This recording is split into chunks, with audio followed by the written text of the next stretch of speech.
Bismillahirrahmanirrahim. Assalamualaikum warahmatullahi wabarakatuh. Waalaikumsalam warahmatullahi. Alhamdulillahirabbil alamin. Wassalatu wassalamu ala asrofil anbiya'i wal mursalin. Sayyidina wa maulana Muhammadin wa ala alihi wa sahbihi ajmain amma ba'du. Rabbi shrahli sadri wa yassirli amri wahlul 'uqdatam min lisani yafqahu qawli amma ba'du. Selamat malam Bang Dame. Selamat malam juga teman-teman. Kita masih kontemplasi Al-Quran surat Al-Hujurat. Kali ini ayat 14, karena kemarin ayat 14 belum tuntas, sampai ayat 18. Rencananya malam ini semoga surat Al-Hujurat khatam ya Bang. Amin. Sebelum kita lanjut ayat 14, 15 dan seterusnya, saya ingin review sedikit Bang, bahwa pertemuan kita kemarin itu dalam surat Al-Hujurat ayat 12-13 itu Tuhan ingin mengingatkan kita bahwa walaupun kita sudah ada intention untuk melakukan suluk ke dalam perjalanan spiritual, ke dalam menyusuri ruang-ruang batin kita atau kamar-kamar atau hujurat kita itu, tapi kecenderungan untuk keluar dari perjalanan itu, kalau kita ibaratkan bahwa perjalanan spiritual itu seperti tawaf yang lama-kelamaan kita itu mendekat kepada Baitullah Bang.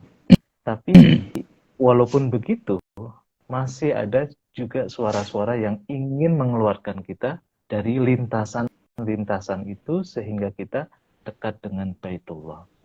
Lintasan-lintasan itu yang kemarin disebutkan oleh Tuhan itu apa? Satu adalah zon.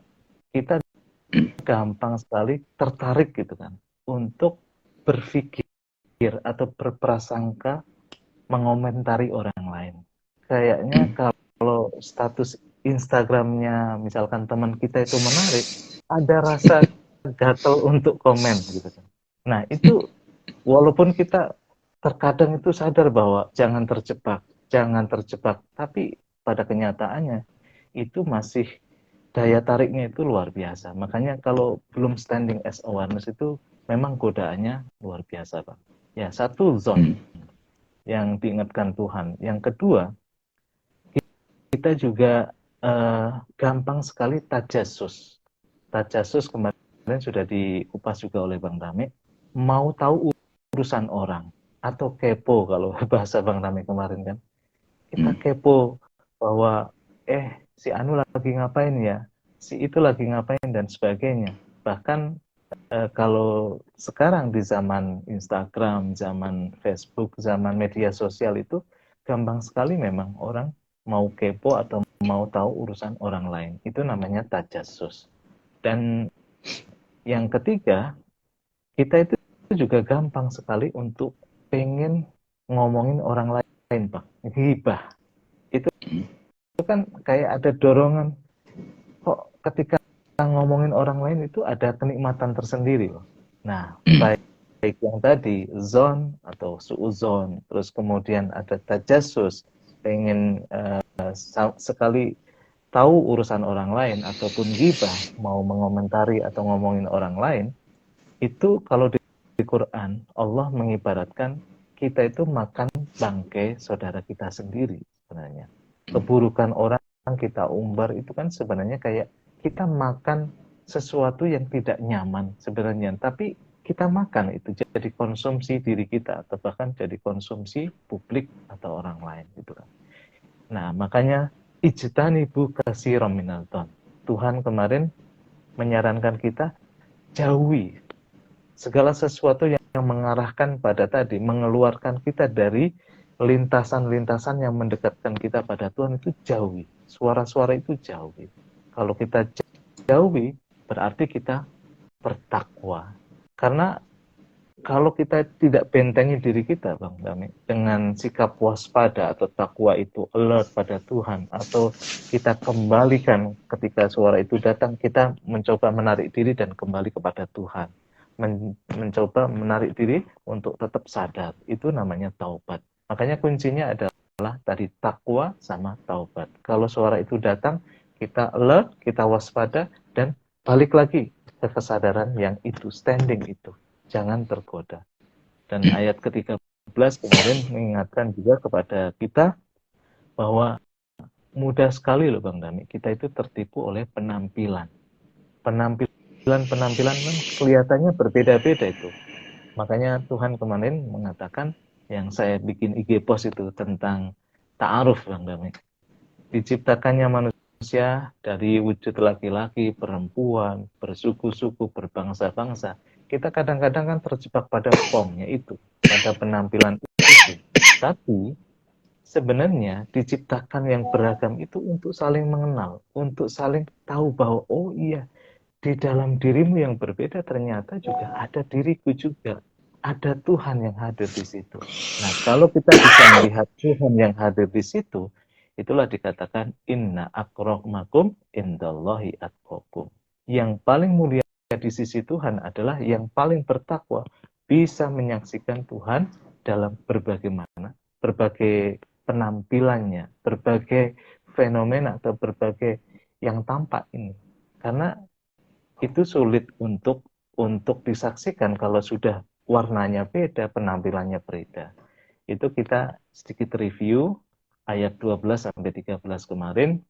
Kita lanjutkan, tapi sebelum kita melanjutkan ayat ke-14 sampai seterusnya, saya mengajak teman-teman untuk silent dulu, dilanjutkan dengan surat Al-Fatihah. Mari silent dimulai.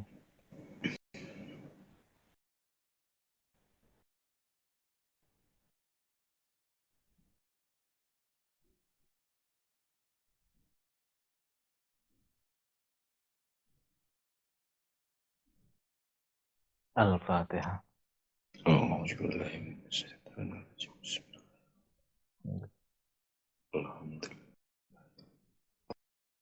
Ya.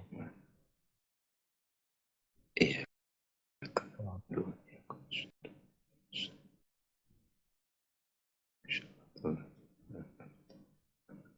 Amin ya rabbal alamin. Mari kita lanjutkan ayat ke-14. Saya mengingatkan pada teman-teman yang belum membuka Al-Qur'annya, silakan dibuka surat Al-Hujurat ayat ke-14. Ini sebenarnya sudah sedikit kita singgung kemarin ya Bang Dami. Tapi kita ingin ulang lagi biar dapat konteksnya dan kita bahas lebih dalam lagi. Saya baca ayatnya. Bismillahirrahmanirrahim. Qalatil a'rabu amanna. Kullam tu'minu walakin qulu aslamna. Walamma yadkhulul imanu fi qulubikum. Wa in tuti'ullaha wa rasulahu la yalitskum min a'malikum syai'a. Innallaha ghafurur rahim. Ayat ini kemarin sudah sedikit kita bahas Bang Dami, bahwa ada orang Arab Badui. Nanti orang Arab Badui itu sebenarnya ya termasuk kita Bang Dami. Orang Arab Badui datang kepada Nabi, amanna, mengaku iman kepada Nabi dan kepada Rasul, kepada Allah dan Rasulnya.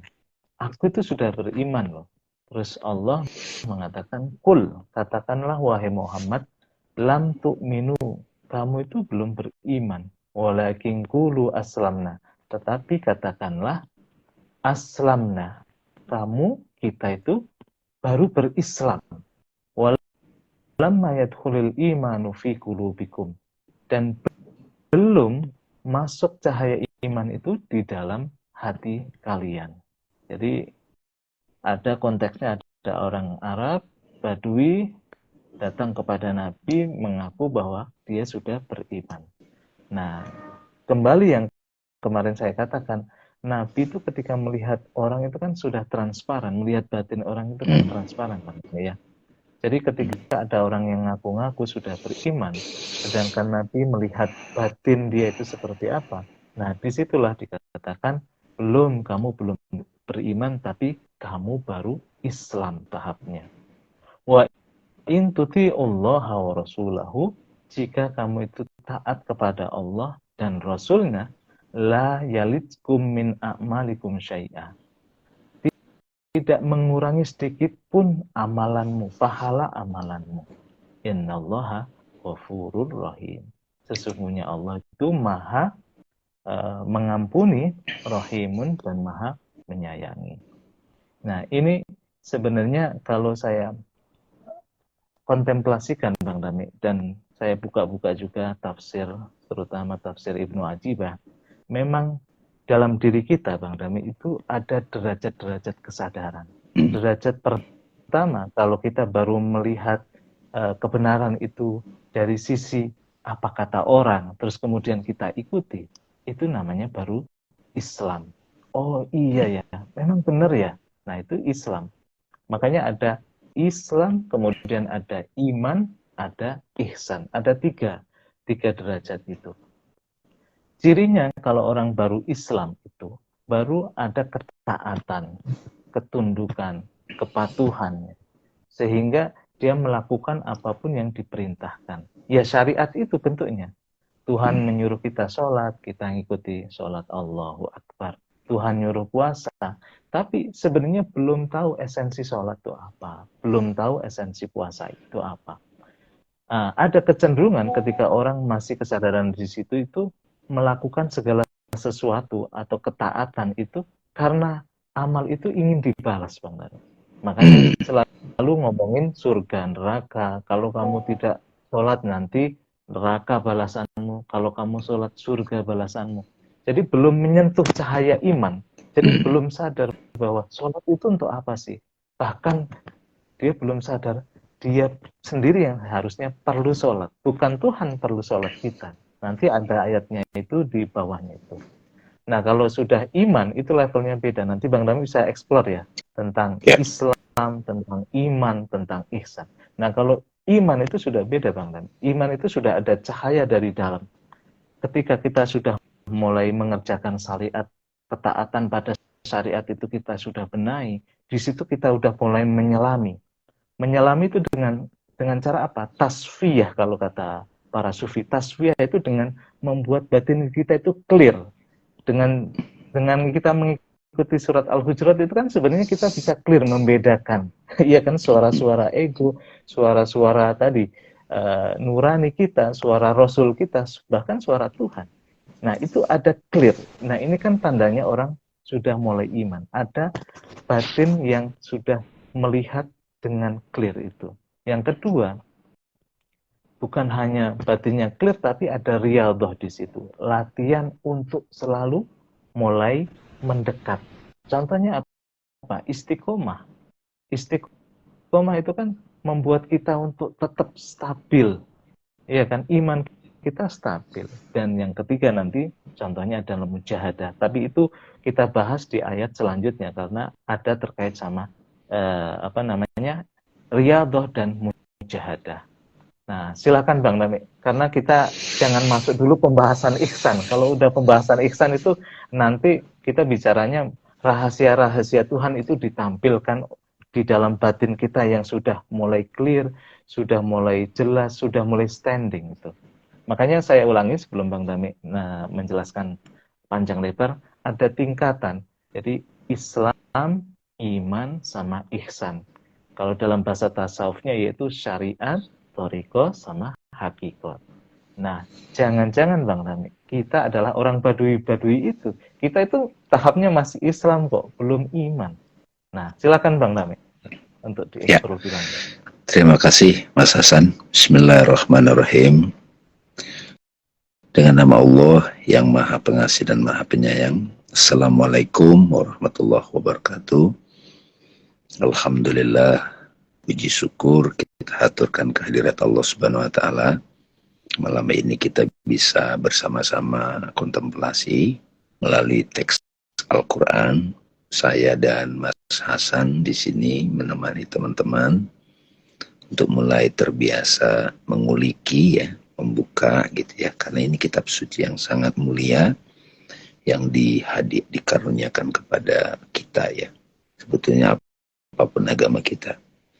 Nah, dari awal itu kita sudah ya berbicara tentang kamar-kamar yang di situ ada suara Rasul dan suara Allah gitu. Kita juga menaruh hormat pada guru-guru yang hadir pada hidup kita ya.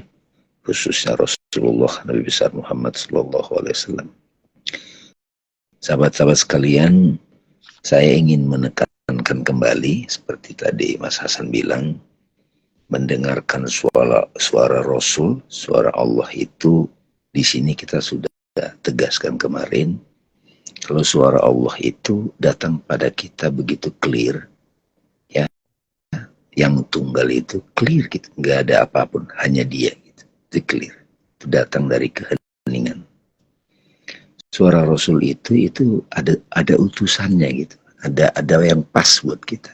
Ya kalau Nabi Muhammad itu Rasul buat umat Islam, kita kenal betul sejarahnya. Tapi esensi Muhammad, utusan Allah, Rasul, Muhammad Rasulullah itu hadir pada kita. Itu sebabnya Rasulullah itu nggak boleh muka fisiknya yang hadir pada kita. Nggak bisa dibayangkan seperti itu. Diharamkan istilahnya itu. Tapi di situ ada isyarat supaya kita bisa merasakan. Oh iya ya, tersentuh gitu. Cintanya Allah pada kita melalui sosok. Bahkan saya bisa vulgar mengatakan, tiupan angin yang membuat kita ingat pada Allah, itu bisa jadi utusan nature gitu. Seorang guru ketika melalui dia kita sadar pada Allah, itu utusan teman-teman. Makanya kita fokus pada kehadiran Tuhan pada Dia. Nah, pada masa yang lain, utusannya itu bisa mengalami perubahan gitu, tapi kita tetap bisa kenal karena kita merasa gitu. Itu adalah yang perlu kita dengarkan. Tapi individuality kita, personality kita masih banyak kamar-kamar. Nah, disinilah kita perlu menundukkan, perlu mendidik di situ kira-kira kepatuhan. Nah, di situ ditegaskan, oh saya sudah iman gitu. Enggak, kamu baru tunduk. Ibarat kalau di kantor Mas Hasan, ini baru karyawan yang kalau dicambuk, kalau dikasih peraturan baru patuh gitu. Dan di kantor itu kan ada kerja karena ada peraturan gitu. Kalau nggak ada peraturan dia nggak tunduk. Tapi ada karyawan itu yang sudah sadar kenapa dia mesti datang jam 8. Kenapa perlu ada peraturan. Sudah ada kesadarannya terhadap kenapa itu dibuat aturan. Jadi iman itu, kenapa saya sholat? Kenapa kita wajib sholat? Saya ngerti. Karena memang sholat itu ada maknanya juga, dia tahu simbolnya apa gitu. Sehingga orang beriman itu sudah mulai melakukan sholat karena kesadaran. Puasa, zakat, haji, sedekah gitu. Jadi karena sudah ada cahaya iman gitu, sudah ada kesadaran terhadap Tuhan dalam setiap apa yang terjadi gitu. Nah, tadi Mas Hasan mengingatkan saya jangan bahas ihsannya dulu gitu kan. Karena kalau ihsannya itu sekilas ya, itu sudah ya menyaksikan tembus pandang gitu kan. Dalam satu hadis ada dikatakan, sholatlah kamu sebagaimana beribadahlah kepada Tuhanmu seolah-olah kamu melihatnya. Seolah. Jadi ya ini bisa pakai daya imajinasi. Tapi kalau kamu nggak mampu gitu, sadari dia melihatmu gitu, sadari gitu ya. Jadi itu juga betul ihsan. Tapi ada juga yang sudah bisa transparan gitu. Jadi nggak ragu. Misalnya kita ditipu orang gitu.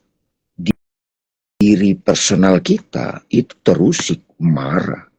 Tapi orang yang sudah iman dan ihsan, sudah terbiasa menyaksikan utusan Allah dan suara Allah gitu, itu tahu dia tidak akan merasa tersakiti, enggak akan gitu. Ya kalau dalam konteks kita nyebrang dikit kepada cerita Bhagavad gitu ya, Mahabharata kan, diapain Krishna, dia ngerti jangan-jangan Rasulullah ketika dilemparin batu kan gitu. Ya kan? Malaikat marah. Malaikat itu kan simbol intelek kan. Tapi sisi terdalamnya Rasul tahu gitu. Malah mendoakan gitu.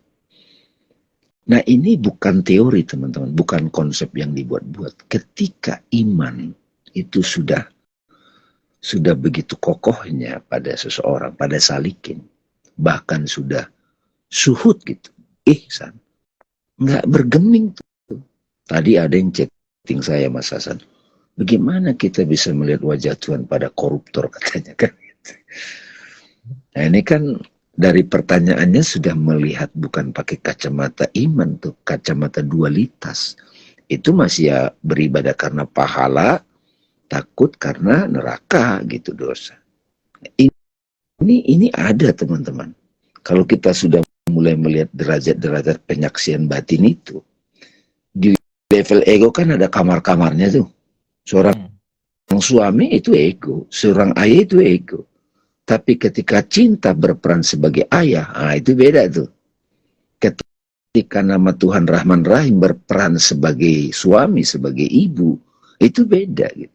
Ketika Rahman Rahim Al-Malik berperan sebagai presiden, itu beda gitu. Ketika Ar-Rahman Ar-Rahim Al-Ilm berperan sebagai kiai, itu beda.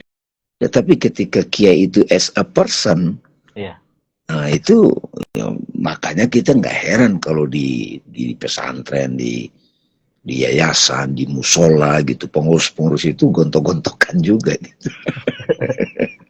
Emang begitu teman-teman. Kalau di politik kita ngerti lah, karena memang seni mengambil kekuasaan. Tapi kalau di dalam komunitas begitu, wah itu yang dibilang tadi itu. Banyak zoni, tajasus, macam-macam. Ini kan petanya nih teman-teman. Apakah si Pardam ini sering menyaksikan itu dan berada di pusat? Aku mengalami sehingga, wih gitu ya gitu. Jadi ayat ini benar banget. Zaman Rasul terjadi nggak? Terjadi teman-teman. Jadi kalau sudah dikasih peta seperti ini, penggambaran seperti ini, teman-teman bisa ikutin lagi ya YouTube-nya ya, itu bisa diulang-ulang tuh. Kita jadi dapat petunjuk gitu. Kalau misalnya hari ini kita dapat petunjuk ini, bukan berarti kita sudah paling oke, enggak. Oh gitu ya. Oh, kita juga ngaca membaca diri. Tapi kita juga jadi memahami situasi di luar gitu. Itu kira-kira Mas Hasan. Jadi, nah ini juga kemarin ada satu ta'aruf itu kita maknai, kami ciptakan kalian berbangsa-bangsa, bersuku-suku agar kalian saling mengenal. Dulu dipahami adalah, oh itu orang Batak, itu orang Jawa, itu orang Sunda, itu bangsa Indonesia, itu bangsa Arab misalnya, itu bangsa Eropa, Inggris gitu. Bukan itu teman-teman, bukan. Kita menyaksikan wajah Tuhan menampil yang kita sebut Batak, Jawa. Kita melihat yang satu itu. Gitu. Itu kan keren tuh, keren banget loh itu. Nah ini seni yang luar biasa. Hai manusia, sungguh kami menciptakan kamu dari seorang laki-laki. Nah kita nggak lagi ngeliat, oh ada laki-laki, ada perempuan. Oh laki-laki begini, perempuan. Bukan. Oh kehadiran Tuhan pada yang kita sebut sebagai laki-laki begini. Nah itu kan jadi kaya tuh teman-teman. Ini yang Mas Hasan, kalau sudah punya perspektif begini, yang waktu itu kita pernah diskusi, wah kita open nih sama siapapun gitu. Model macam-macam pun gitu. Kenapa kita bisa? Karena kita tahu Tuhan bisa hadir pada suku manapun, bahkan pada form agama manapun, yang tunggal itu, kebenaran, yang ahad itu. Gitu Mas Hasan. Jadi betul. Saya gitu ya. Nah kemudian betul. Di sini juga diterangkan lagi, kalau kita menghadapi situasi yang bikin kita ribet itu, bertakwa dan bertobat. Bertakwa itu apa? Karena alert gitu, waspada gitu. Bertobat itu apa? Kalau kita sudah terlanjur keliru, kembali ke kesadaran. Ya, tapi kan gini Bang, bertakwanya dan bertobatnya orang yang tadi dikatakan masih levelnya Islam atau sudah iman itu berbeda ternyata Bang. Bertobatnya orang yang masih di levelnya kesadaran Islam, itu kan memang ada kecenderungan dia sering lupa. Makanya dengan syariat, dengan Ya, aturan itu, dia kembali lagi gitu. ya, Jangan melampaui benar. batas, jangan makan ini, jangan makan itu.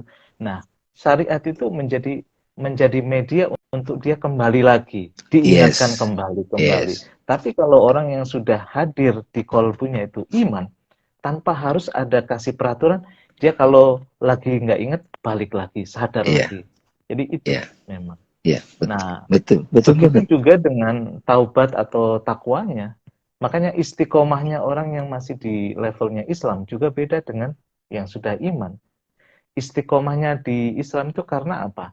Karena kalau kamu tidak sholat, kamu tidak zakat, tidak puasa itu, karena ada ketakutan yang di ketakutan yang ada di syariat itu digembar-gemborkan kan.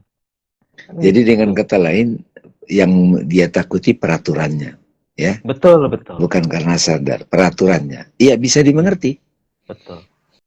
Nah, makanya Bang, ini kan sebenarnya yang tadi saya katakan, ini bukan hanya orang Arab Badui yang datang kepada Rasul dan menyatakan, aku sudah beriman. Terus kemudian Nabi menjawab, enggak, kamu baru Islam. Sebenarnya kita sendiri harus juga merefleksikan diri kita, kalau sholat kita, ibadah kita, atau apapun yang kita lakukan, itu karena kesadaran tadi, perintah dan larangan, atau kita sebut sebagai syariat, sebenarnya kita masih Islam. Masih Di sama situ dengan Baduy tadi ya. Yang... masih sama. Kita adalah orang-orang Badui tadi Arab itu sebenarnya.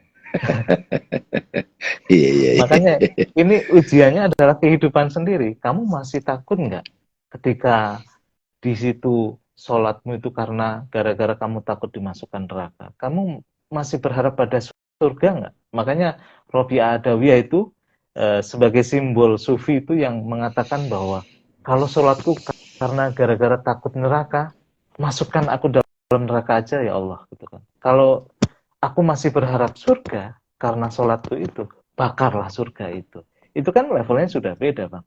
Makanya di sini kita bisa melihat level batin kita, level kesadaran kita. Kalau kita ibadah karena itu, karena peraturan itu, karena ditakut-takutin atau karena dikasih iming-iming itu, makanya sebenarnya kita masih dalam level Islam. Kita belum iman. Kita masih kayak orang Badui tadi. Makanya Saya tambahin dikit. penjelasan, Saya, iya, hmm. lanjut Bang. Kalau ini misalnya teman-teman ini dikaitkan dengan pendidikan di rumah atau pendidikan di sekolah, kan kebanyakan kan kalau pendidikan agama itu kan membangun disiplin dulu, Mas. Iya, betul. Ya, bisa dimengerti.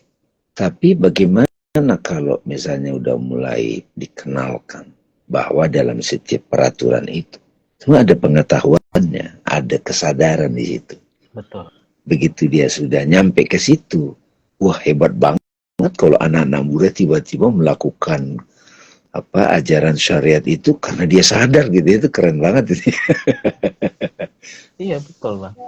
Menurut saya sih, Bang, kalau untuk level anak-anak yang belum bisa berpikir, itu memang harus peraturan aja yang harus Disiplin. ditaatin. Disiplin itu harus ditaatin. Tapi kalau akalnya, makanya disebut sebagai akil sama balik, itu harusnya sudah mulai ada pemahaman tentang syariat. Kenapa harus sholat, kenapa harus puasa, dan sebagainya. Anak-anak itu sekarang sudah bisa memahami. Tapi Tapi pengajaran menjadi problem kita, kalau udah tua, udah 70 tapi masih karena peraturan gitu. betul. Makanya level kita udah iman atau masih di Islam, itu yang kita tahu sendiri, Bang. Yang tahu kita sendiri. Makanya ada orang-orang yang sudah 60 lebih masih sebenarnya masih bergelut dalam keislaman. Islam bukan sebagai agama ya, tapi Islam sebagai sebuah kesadaran, state of soul itu. Nah, makanya di sini ayat selanjutnya ini kita baca lagi, Bang. Itu menjelaskan bagaimana sih kesadaran yang sudah iman itu. Kalau tadi kan Islam ya, hanya tunduk dan patuh pada peraturan. Tapi yang iman gimana? Itu ayat ke-15. Mari kita baca. Bismillahirrahmanirrahim. Innamal mu'minuna alladhina amanu billahi wa rasulihi summa lam yartabu wajahadu bi amwalihim wa anfusihim fi sabilillah. Ulaika humus shodiqun. Nah, kata-kata shodiqun itu nanti harus di garis bawah juga. Saya baca artinya. Innamal mu'minuna. Sesungguhnya orang-orang yang iman, sudah ada cahaya keimanan itu. Alladzina amanu, yaitu orang-orang yang sudah sadar billahi pada Allah wa rasulih, dan juga sudah sadar pada utusan. Utusannya datang, dia sambut. Oh, kenapa ini sakit ya? Itu kan termasuk utusan Tuhan. Tadi Bang Dami, kalau angin sepoi-sepoi itu menyadarkan kita pada Tuhan, itu sebenarnya utusan Tuhan juga. Nafas kita ketika lagi pilek, pentingnya nafas itu menyadarkan pada Tuhan, itu utusan juga. Nah, orang-orang yang beriman itu sudah mulai detail, Bang, melihat apapun, menyadari apapun itu sebagai kehadiran Tuhan. Makanya summa lam yartabu. Maka kemudian mereka tidak ragu. Kenapa ada keraguan? Karena kita sebenarnya kesadaran pada Tuhan masih disusupi oleh suara-suara itu yang mengganggu kita. Kita sadar pada Tuhan karena ada cambuk yang namanya aturan, ya kan? Karena masih ada iming-iming itu, belum benar-benar sadar. Makanya ketika sudah nggak ada keraguan, nah itu cirinya iman. Cirinya lagi apa? Wajahadu. Ada jihad, bersungguh-sungguh, ada perjuangan di situ untuk tetap sadar menjaga state itu. Bi amwalihim, dengan harta mereka, wa anfusihim, dan dengan diri mereka. Iya kan? Karena yang paling sulit itu memang jihad dengan harta, dan berjihad melawan hawa nafsu itu sulit, Bapak. Nah, saya lanjutkan dulu. Fisabilillah, jihad itu, berjuang itu, atau memproteksi diri dari hawa nafsu itu, fisabilillah, untuk tetap terkoneksi pada Tuhan, tetap di jalan Tuhan gitu loh. Ulaika humus shodiqun. Mereka itu adalah orang-orang yang shodiq, orang-orang yang benar, membenarkan, mengkonfirmasi, iya ya, yang saya pahami dulu dengan yang saya rasakan ternyata sama gitu loh. Yang saya pahami di syariat itu dengan yang saya rasakan dengan di batin saya itu ternyata saling membenarkan, saling konfirmasi. Itu orang yang sudah mulai iman, orang yang sudah mulai sadar pada Tuhan. Nah, makanya orang yang sudah dapat rasa cahaya itu hadir, Bang. Cirinya nggak ada keraguan biasanya. Kalau orang masih ragu biasanya sebenarnya masih dikuasai oleh tadi ego, pikiran-pikiran. Iya. Jangan-jangan gitu. Silakan Bang Dami kalau mau ditambah. Iya, ini dahsyat ini sahabat-sahabat sekalian ya. Kalau sudah clear dengan iman pada Allah dan Rasul, mereka tidak akan lagi nanya, ini saya harus gimana ya Bang ini? Saya harus gimana nih? Jadi betul-betul clear dan tidak ada ragu-ragu. Misalnya nih, ketika ada suara Rasul ya, pertanda yang teguh, pada yang jelas pada dirinya. Kasih uangmu 1 miliar, dia kasih tuh. Gitu misalnya. Karena itu dia saksikan dalam rangka kepatuhan dia pada Rasul, pada Allah. Ya. Dan dia misalnya kalau dia harus olah batin gitu ya, dia disudutkan, dia dihina. Wah, ini memang jihad saya gitu. Kan banyak orang-orang yang sedang mendekatkan diri pada Allah, salikin itu dipitnah, di apapun itu dikucilkan, nggak apa-apa, it's okay gitu. Dia nggak bergeming, bahkan dia jadi paham, membenarkan ini memang harus saya lewatin gitu. Iya. Ya, ini detailnya bagus banget. Jadi kalau seseorang bilang, nah bisa kita buat logikanya begini. Saya udah beriman pada Allah dan Rasul, tapi dia masih suka ragu-ragu tuh. Atau dia kalau di tempat cobaan dia sudah ngeper gitu, sudah oleng gitu kan. Kan kalau jihad finnafs itu kan, jihad fisabilillah yang ke nafs itu, diri itu, tiap hari itu datang.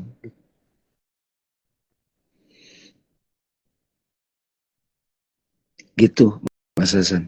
Ya, luar Iya. biasa. Makanya Moga-moga. ketika saya baca ini Bang, tafsir Bahrul Mati itu luar biasa. Cirinya apa sih ketika orang itu sudah dalam state iman itu, orang yang sudah ada cahaya iman itu. Di situ beliau eh, Ibnu Ajibah mengatakan cirinya adalah orang itu ikhlas. Hmm. Kalau masih ada tensi di dalam itu, masih ada pergolakan batin, itu sebenarnya masih Islam, Hmm. belum iman. Dan yang kedua, cirinya adalah siddiq. Siddiq itu yang tadi saya sedikit singgung tuh as-sadiqun. Dia malah mengkonfirmasi, ya memang tadi harus terjadi begini biar saya tambah sadar Hmm. gitu kan. Hmm. Ketika terjadi misalkan ada eh, problem dalam kehidupannya, dia bukan menghindari problem, melipir bukan, tapi malah ya ini memang harus terjadi untuk menguji Iya, keimanan saya. betul. Kalau Benar, nggak Bang. kalau nggak gitu, ini malah saya nggak bisa dilewati. Ini akan terulang lagi dengan wujud yang berbeda kok ke depannya kan Hmm. gitu. Ini harus Betul. kita jadi warrior gitu, Bang. Kita jadi Hmm. pejuang. Nggak gampang loh Bang kadang-kadang itu. Itu Iya, kalau betul. problemnya besar, kalau problemnya tentang misalkan kerugian dan sebagainya yang harus dilewati itu nggak ini nggak gampang. Dan satu lagi cirinya adalah tumak nina, ada ketenangan batin. Yes. Makanya satu ikhlas, yang kedua adanya siddiq, selalu mengkonfirmasi membenarkan oh ini yang datang Tuhan. Yang ketiga adalah tumak nina. Tumak nina itu melakukan apapun dengan ketenangan yang ada di dalam. Ya, betul. Kalau itu yang kita rasakan kan, jadi melakukan apapun nggak gerasa gerusu kalau kata orang Jawa kan. Memang dengan Hmm. mindfulness kalau kata apa namanya Buddha kan. Ya, zaman Nah sekarang itu kan bisa. kesadaran Tuhan yang sebenarnya untuk merespon segala aktivitas kita. Nah itu kan iman. Nah kita berkaca pada diri kita, Pak. Kita sudah bisa ikhlas apa belum? Kita sudah bisa siddiq apa belum? Apa kita sudah bisa tumak nina apa belum? Kalau belum ya kita balik lagi. Ya nggak apa-apa juga, berarti kita masih Islam, belum iman. Itu. Saya mau tambah sedikit, Mas. Nah, Oh, jadi silakan. teman-teman, kalau kita melihat, kan kita memang melihat fenomena di luar dengan panca indera, sekarang ada di sosmed. Tapi kalau kita sudah mulai mahir yang tadi, mendengarkan suara Allah dan Rasul, teman-teman, ya, itu akan membuat kita lebih clear melihatnya gitu. Ya. Jadi kalau ada konflik misalnya di relationship, fenomena di politik, fenomena di masyarakat gitu ya. Kalau kita sudah dengerin suara Rasul, suara Allah itu, mudah-mudahan teman-teman sudah clear dengan ini ya. Otomatis nggak ada ragu-ragu ya. Orang yang sudah mendengar Allah dan Rasul kan tidak ada sedikit pun niat mereka menyakiti, nggak ada ya. Tapi kalau orang lain salah paham, ya dia jaga gitu. Bahkan dia difitnah, dikucilkan sekalipun, dia akan olah batin gitu. Dia bertahan dengan itu. Gitu. Jadi secara nah bagi yang makanya tadi balik lagi ke bagi jiwa yang belum mencicipi keimanan itu, yang kokoh itu, yang standing as awareness itu memang gampang digoyang Mas Hasan, gampang digoyang. Iya, betul. Ini penegasan yang bagus nih, tidak ragu-ragu dan mereka berjihad dengan harta dan jiwa, coba tuh. Iya. Jadi dia gampang detachment. Harta itu kan simbolnya mal kan, Iya. attachment juga tuh. Dia nggak ada masalah dengan itu. Ya benar, Bang. Lanjut Mas. Jadi sedikit tentang harta tadi. Dalam bahasa Arab, harta itu dari kata malud, mailud, sesuatu yang membuat kita condong. Nah, memang Attachment, karakter sebenarnya harta, attachment. betul, membuat kita condong pada dia dan kita terikat di situ. Itu harta. Kalau kita bisa berjihad, berarti tadi Bang Damai udah keren tadi menjelaskannya. Jihad itu simply detachment. Bisa nggak kita detachment dari kecondongan itu. Nah, kalau kita Hmm. bisa itu kan berarti itu udah step kita itu masuk ke dalam cahaya iman loh. Betul, betul. Iya, Bang. Tapi untuk itu prakteknya tidak mudah, Bang. Teman-teman di sini mungkin bisa Membenarkan.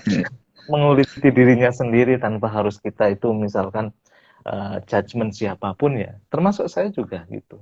Baru punya ini aja attachment-nya sulit banget untuk keluar. Detachment-nya sulit banget, Bang Nawi. Iya, betul. Lanjut, Bang, lanjut.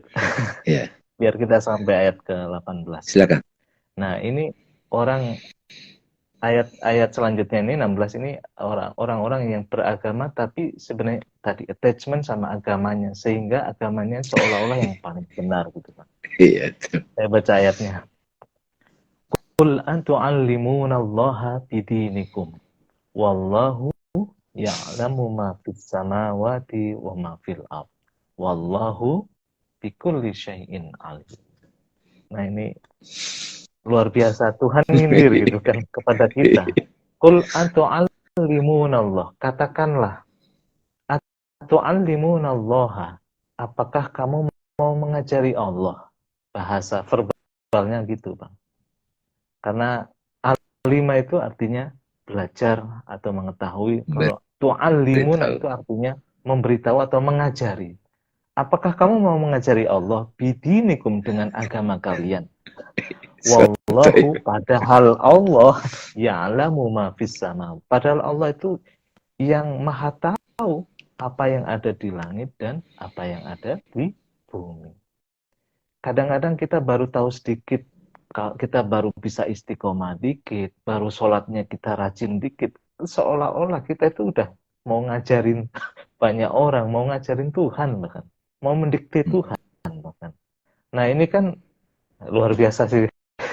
Tuhan sampai ngomong kayak gini kan luar biasa, Bang, kita. Wallahu bikulli syai'in alim. Allah itu bikulli syai'in, terhadap segala sesuatu itu alim, maha tahu. Allah maha tahu segala sesuatu. Nah, ini kan sebenarnya kita juga, Bang. Kita itu kadang-kadang kan maksudnya belajar baru tahu ini dikit, sudah ngomongnya itu tingginya atau kesombongannya itu tanpa kita sadari ya, kadang-kadang itu sudah di atas langit udah. Kayak kita itu sudah mau mengajari Tuhan. Nah, ini bagi kita itu kayak saya sendiri, Bang, itu ketampar banget dengan ayat ini. Iya, iya. Ini bisa juga dibawa begini, Mas Hasan. Kita kan berdoa nih ceritanya kan. Berdoa. Ini ceritanya orang yang sudah mulai tahu banyak, ya sedikit banyak rahasia lah. Dia punya agenda gitu kan. Tiba-tiba kehidupan ataupun semestanya itu memberi jawaban yang berbeda dengan yang menurut dia ini udah suara Tuhan nih gitu. Ini kan caraku nih selama ini gitu. Iya, iya. Terus ya kan harusnya begini dong Tuhan gitu. Ngajarin Tuhan deh. Harusnya begini gitu. Ini kalau dari sudut pandang saya saat mendengarkan ini sebenarnya pergulatan batin yang kita alami gitu. Misalnya saya alami misalnya, ya balik lagi, be humble gitu kan. Ya. Tetaplah nggak tahu apa-apa karena Allah kan maha. Jadi Allahnya itu gini, saya ingin menegaskan juga pada teman-teman khususnya kita di ajaran Islam. Allah itu selalu sesuatu yang abstrak gitu. Udah terbiasa seperti itu. Saya ingin menegaskan Allah itu hadir dalam sesuatu yang tadi sudah dikasih uraian. Kalau saya misalnya Mas Hasan, kalau saya misalnya mendengarkan suara Allah gitu, itu saya sering familiar dengan space gitu, space. Kalau saya, ya space itu nama lainnya kan hening. At the same time dia adalah peace itu sendiri. Kalau sudah di situ, udah manut udah. Terus begitu berada dalam present space itu, maka hadirlah cinta dan kasih sayang, gitu kan kira-kira. penggambarannya. Nah, kalau di pikiran itu ada yang mesti begini nih. Nah, yang soto ini sekali lagi pikiran nih. Iya. Pemikiran kita yang sudah kita anggap ini cara paling oke gitu ya. Waktu misalnya saya membantu orang untuk berhasil untuk tertentu gitu kan. Wah, cara ini oke nih, itu kan sudah jadi rules kan. Pola ini tiba-tiba kok begini nih gitu, nggak sesuai gitu. Itu kayak mau ngajarin Tuhan, nah, cepat-cepat langsung kembali sadar. Emang kamu tahu apa? Allah kan yang maha tahu segalanya gitu. Iya. Jadi Nah, kalau ini memang kritik kepada kita sih Bang, yang nggak mau humble gitu. Ini kan langsung kayak semacam kritik itu dipatahkan bahwa Tuhan itu tahu semuanya loh. Apa yang ada di langit dan yang lepas di bumi, Tuhan tahu, maha tahu segalanya. Ketika kita merasa tahu, disitulah, itu kan sebenarnya ego kan. Yang merasa tahu itulah yang kemudian diingatkan oleh Tuhan. Ya ya, gitu. Lanjut Bang ya. Bismillahirrahmanirrahim ayat 17. Yamunnuna alaika an aslamu. Qul la tamunnu alayya islamakum. Balillahu yamunnu alaikum an hadakum lil imani in kuntum shodiqin. Nah, ini masih kerangka yang sama. Jadi orang yang sotoy gitu kan, orang yang sok tahu dan orang yang nggak mau humble. Yamunnuna alaika an aslamu. Mereka telah merasa memberikan sesuatu dengan Islamnya mereka itu loh. Kan banyak sekali orang-orang yang datang kepada Nabi seolah-olah dengan Islamnya dia itu memberikan sesuatu kepada Nabi. Kul, katakanlah wahai Muhammad, la tamunnu alayya islamakum. Jangan kamu merasa memberi sesuatu kepadaku dengan keislamanmu itu. Kita kan gitu Bang, kalau sudah bisa sholatnya rutin, tahajudnya dan sebagainya, itu udah merasa memberikan sesuatu pada Tuhan. Tuhan sholatku udah begini, udah begini, udah begini. Bahkan kita ini checklist nih sholat. Itu kan kayak, ini loh aku udah memberikan terbaik. Padahal kata Allah melalui Nabi, jangan kamu merasa telah memberi kepadaku dengan keislamanmu itu. Balillahu yamunnu alaikum an hadakum. Akan tetapi sebenarnya Allah lah yang memberikan kepada kalian semua an hadakum. Ya kan? Memberikan an hadakum petunjuknya kepada kalian lil imani menuju kepada keimanan, untuk kepada iman. In kuntum shodiqin, jika kamu itu termasuk orang-orang yang shodiq, orang-orang yang benar. Jika kamu sadar, kamu itu bukan yang memberikan sesuatu kepada Tuhan, kepada Rasulnya, tapi justru Tuhanlah yang memberikan kepada kamu. Nah ini loh Bang. Ini Silakan Bang Lamit. Langsung. Ini ya. Diingatkan lagi nih. Kan tadi sudah diomongin iman, tidak ragu-ragu, sudah berjihad. Di sini masih ada lagi nih ego kan? Iya. masih nongol lagi ego itu. Kan saya kan sudah banyak berjasa, saya sudah mengabdi banyak kepadamu ya Allah kan gitu kan. Tapi egonya kebaikan terus, nih Bang. Kebaikan. Kalau dalam konteks misalnya perkumpulan kepada guru misalnya, ini kan konteksnya Rasul kan. Iya. Wah saya kan sudah banyak membantu Rasul gitu kan. Berjasa. Saya sudah banyak mengabdikan di berjasa gitu. Gimana gitu. Allah bilang, kan yang membuat kamu tergerak untuk membantu Rasul kan aku juga, kata Allah. Jadi di sini dijebak apalah, jebakan egonya nongol lagi nih Mas. Iya, betul Bang. Bahkan ya Bang, kadang-kadang kan kita nggak sadar ya, amal kita, terus kemudian ibadah kita, harusnya kan lillahi ta'ala. Tapi ego yang sedikit nyempil-nyempil itu yang berupa kebaikan, itu kadang-kadang memang suka nongol. Merasa dengan ibadahnya itu sudah baik, dengan amal-amalnya, dengan sedekahnya, dengan infaknya, semuanya itu sudah baik. tanpa kita sadari itu sebenarnya merusak amal kita. Makanya yang sudah menyodorkan ini Islamku wahai Rasul, itu aja Rasul mengatakan enggak, sebenarnya yang memberikan segalanya itu Tuhan. Kamu bisa mendapatkan hidayah aja karena Tuhan. Kamu bisa ngerti ini aja karena Tuhan. Sebenarnya kamu enggak tahu apa-apa. Ya. Itu Betul. Bang Dami ya. Ini teman-teman kalau mau ada yang komen atau bertanya silahkan. Ada tadi Saya yang dari Perancis tuh, oke, Mbak saya siapa? selesaikan aja, Bang. Yes. Tinggal Terakhir, sedikit lagi silakan. Yang terakhir. Iya, terakhir. silakan.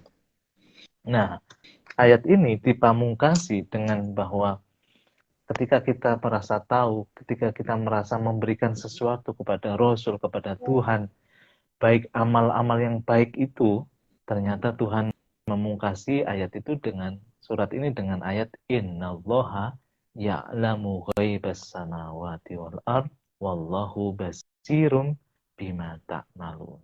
Sesungguhnya Allah itu maha mengetahui ghaibas samawati wal ard, kegaiban langit dan bumi. Apapun yang tersembunyi yang kita tidak bisa lihat, Tuhan itu lihat loh. Allah itu saksikan.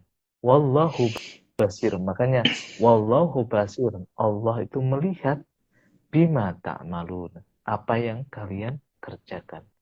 Tuhan itu tidak ngantuk dan tidak tidur, nggak bisa ditipu, Bang. Apapun yang terselip, misalkan walaupun kebaikan itu untuk apa namanya ego dirinya, pasti dia tahu kok. Makanya jangan coba-coba kita menipu Tuhan. Mau coba-coba kemudian apa kebaikan itu mencoba-coba dibanggakan, tidak bisa. Jadi ending dari Hujurat kalau menurut saya itu, Bang, kita harus jujur sih sebenarnya. Ya. Dengan kamar-kamar kita, ya kalau kita masih Islam tahapnya, ya kita harus jujur. Kita masih beramal gara-gara takut surga, takut neraka dan mengharapkan surga, ya harus jujur. Tapi harus ditingkatkan.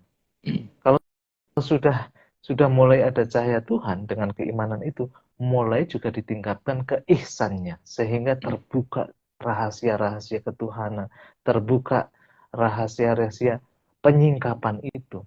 Nah, kejujuran hati itu penting karena gimana kita nggak jujur, Tuhan Maha tahu kok. Apapun yang kita kerjakan Dia tahu. Silakan Bang Dami. Ya, jadi ini memberikan kita satu prinsip dasar dalam perjalanan spiritual itu emang jujur gitu. Dan tidak apa-apa kalau misalnya kita ya kan suka datang untuk Mas Hasan. Bang gimana nih kalau saya ibadah dilipat gandakan ya. Ya enggak apa-apa kalau memang motivasi itu membuat kamu lebih semangat ya enggak apa-apa gitu. Tapi jangan berhenti di situ.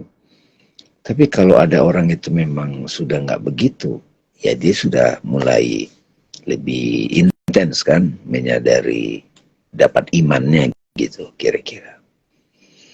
Jadi sama seperti misalnya kalau di kantor ya, saya analogikan lagi kantor. Kalau orang itu, saya misalnya ngasih coaching orang di kantor, saya kerja ya memang nyari duit gitu, ya enggak apa-apa gitu.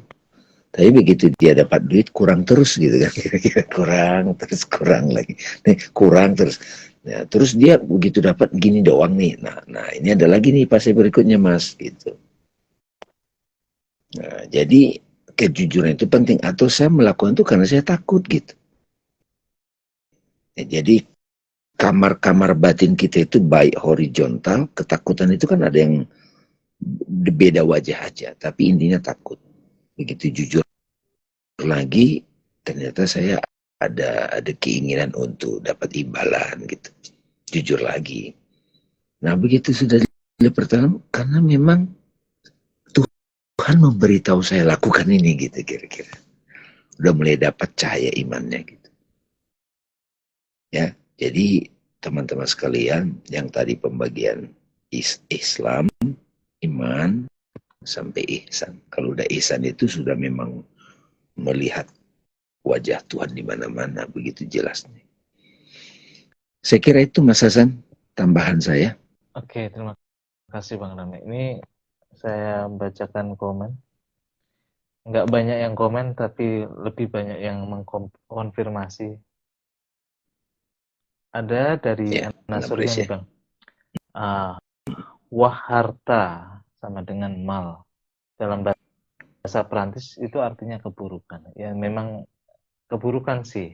Ya, ya Bang Dame ya. Kalau tadi saya sudah jelaskan malun itu dari kata mailun, itu artinya kita pengen cenderung atau kita pengen ada kecondongan ke arah situ.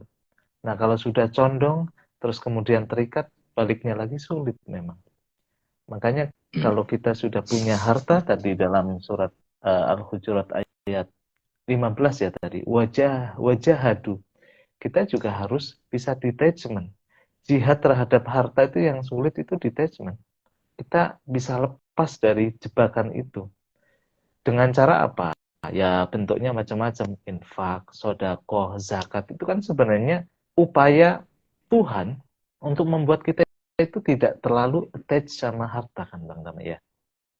Iya, Kalau bahkan punya harta diwajib zakat kan, zakat betul, mal. zakat mal, zakat profesi sekarang itu kan itu membuat kita itu ajaran itu membuat kita itu detach dari harta itu kan.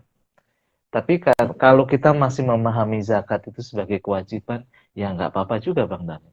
Makanya ini Iya, ini betul. ini state of soul kita juga, kesadaran diri kita bahwa kita masih memahami syariat itu sebagai jalan yang di situ kita harus patuh dan taat itu karena ada fear di situ, ya kan, mengharapkan sesuatu di situ atau memang syariat ini sebenarnya adalah konfirmasi dari batin kita.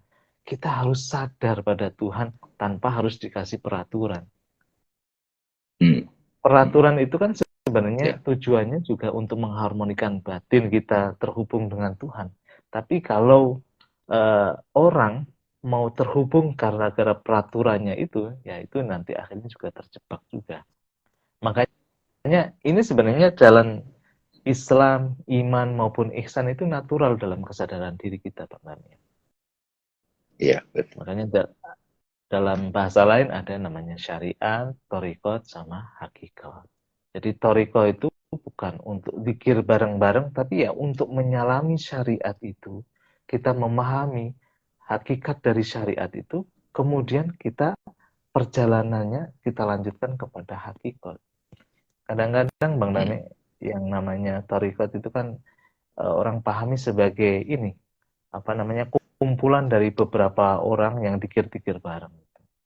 Ya, nah, memang Hmm. aktivitasnya itu, tapi tujuannya itu sebenarnya bukan untuk kumpul-kumpul. Iya, betul. Terakhir Bang Dame, ada yang mau ditambahkan? Ya, jadi terima kasih teman-teman sudah mengikuti kita dialog selama beberapa kali, beberapa pertemuan membahas Hujurat. Silakan menonton kembali ya, baik di Instagram atau di YouTube, karena ini bisa jadi panduan buat kita teman-teman. Dan indahnya Al-Quran itu kalau kita bisa baca ulang, itu bisa dapat lagi tuh Maknanya. penajaman-penajaman, dan itu Betul. sesuai ya, itu berlapis-lapis gitu. Indahnya di situ.